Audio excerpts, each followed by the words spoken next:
বলেছে নির্মম সরকার, বলেছে ক্ষমতা ধরে রাখার জন্য সব সীমা পার করেছে।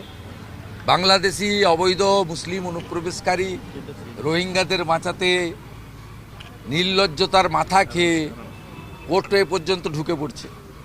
ওনার বক্তব্যের তো ব্যাখ্যা তাই, এবং বলেছে ভারতীয়দের এটা দেখা উচিত, যারা ট্রু রাষ্ট্রবাদী, বিশেষ করে ইয়াং জেনারেশন, যাদের কাছে সঞ্জীবনী মন্ত্র বন্দে মাতরম, যারা জাতীয় সঙ্গীত, দেশের জাতীয় পতাকাকে সম্মান করে, ইন্ডিয়া নামে যারা সত্যিকারে ইমোশনে আবেগে ভাসে, যুব সমাজকে বলেছে দেখুন কি করছে, কার জন্য লড়াই।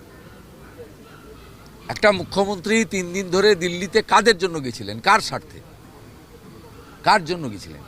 অভয়ার জন্য গেছিলেন? শিল্পের জন্য গেছিলেন? টাটাকে বাংলায় আনার জন্য গেছিলেন?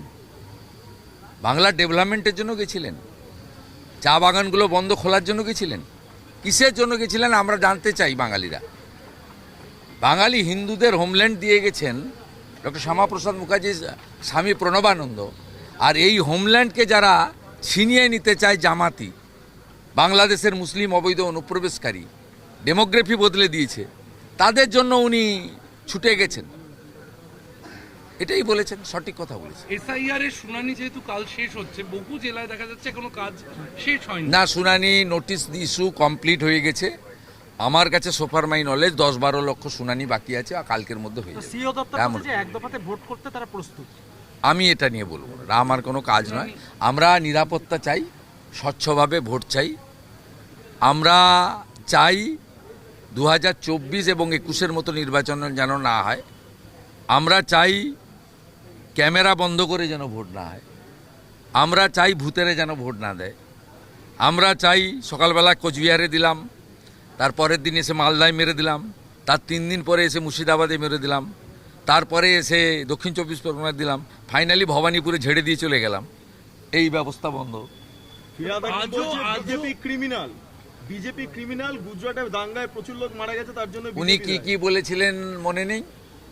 শুনুন, ওরা গরিব মুসলমান, শিক্ষিত মুসলমান সরে গেছে ওদের কাছ থেকে, ওই আতঙ্কে মুসলিমদের মসিয়া সাজার চেষ্টা করছে। এই যে ভিতরে বাইরে চিৎকার, এর মূল কারণ হচ্ছে আমি লড়ছি দেখানোর জন্য। তো উনি যা যা কথা বলেছেন উনি নিজেই ঠিকার করুন। বলেছেন আমার ধর্ম মহান, যারা আমার ধর্মে জন্মগ্রহণ করেনি তারা সবাই দুর্ভাগ্যশীল, আমি সৌভাগ্যবান। কে বলেছে? ফিরহাদ হাকিম। পাকিস্তানের সাংবাদিককে নিয়ে এসে তিনি বন্দরে গিয়ে বলেছেন যে ইহা ভি এক মিনি পাকিস্তানে, কোন বলা থা? উনি তো এসব কথা বলেছেন। উনি যে সমস্ত কথা বলেছেন ভোট ব্যাংকের স্বার্থে সাম্প্রদায়িক রাজনীতি করার জন্য, এগুলো মানুষ জানে, দেখেছে। অগ্নিমিত্রা পালের বক্তব্য একদম সঠিক। মুসলিম ছেলে মেয়েদের ডাক্তার হওয়ার অধিকার আছে, লয়ার হওয়ার অধিকার আছে, ইঞ্জিনিয়ার হওয়ার অধিকার আছে। মাদ্রাসা থেকে ধর্মীয় শিক্ষা নিয়ে ডাক্তার ইঞ্জিনিয়ার হয় না। এটা অগ্নিমিত্রা পালের কথা নয়, আসামের মুখ্যমন্ত্রীর কথা। সেই কারণে আসামে মাদ্রাসা চালিয়েছেন, এরকম 700 মাদ্রাসা তারা বন্ধ করে দিয়ে সরকারি শিক্ষা ব্যবস্থা মেন স্ট্রিম এডুকেশনে কনভার্ট করে দিয়েছেন তাদের মাদ্রাসাগুলোকে। আর এগুলো কোথায়? এই যে 7 শেখ ধরা পড়লো 1.5 বছর আগে হরিহরপাড়া, সে 1.5 বছর ধরে এখানে খাজেরি মাদ্রাসা চালাচ্ছে। সে আনসারুল বাংলার জঙ্গি, এখানে জঙ্গি মডিউল করতে এসেছিল। কি খারাপ কথা বলেছে? আর শুক্রবারের প্রশ্ন তো মুখ্যমন্ত্রী বলেছেন যে শুক্রবার ওরা প্রটেস্ট করে। কাকে বলেছেন?